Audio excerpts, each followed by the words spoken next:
Hi everyone, welcome back to another tutorial from Wake&Tech. Today in this video, I'm going to show you how to hide assets in your KuCoin account. If you want to keep your KuCoin dashboard clean or simply hide coins you are not tracking anymore, KuCoin allows you to hide small balances or specific assets. First of all, launch open the KuCoin app on your device and make sure that you're logged into your account. From the home page of KuCoin, go ahead and click on the Assets tab at the bottom right corner.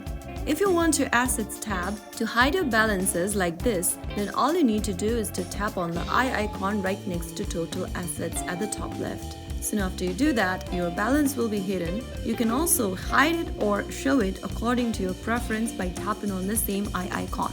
So that way you will be able to hide small balances on KuCoin. This will help you keep your portfolio neat, avoid distractions, and focus only on the coins you want to track. If you found the video helpful, don't forget to like, share, and subscribe to our channel. I will be back again in the next episode. Thank you for watching.